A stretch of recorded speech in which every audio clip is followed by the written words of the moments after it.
этой битве победил Человек-паук.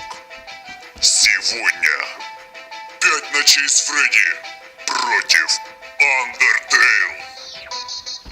Ну здравствуй, мистер Воровайка Undertale. Меня от вас тошнит часто, как и остальных людей. У вас истории нет, вы гомункулы среди всех игр. Фредди с бандой уничтожат вас. Ужас уже вы бездушный плагиат, ты скучные создания. Снафу каждый в мире рад, есть на это основание. Ваш сюжетец плоский, зато у нас-то целый сражение с боссом чего стоит. От смеха чуть шуруп не проглотил. Видишь эти лица, Дейв, затряслись коленки. Хотели выиграть здесь, фейл, видишь только во сне ты. Тоби Фокс ваш разработчик, денег заработал и прийти старается и днем и ночью, чтобы вышел новый хит. Если этих пикселей не любишь, лайк поставь, дружище. Да Фокси, не ори, скоро всех, кто за них отыщем. Да, мы их отыщем. Так, я кому сказал молчать? Настало время, ребятишки, по нашим правилам играть. Я-то и думаю, откуда стариной так пахнет? Нам давно от вас бежали все ваши фанаты. Вы идиотская фантазия, страшилка для детишек. Андертейлу только год, но вам уже мы в спину дышим.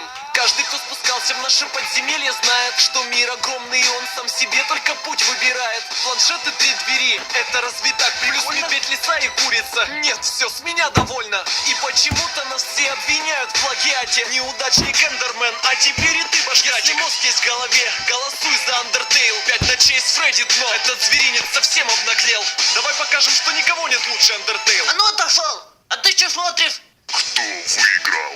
Решать тебе.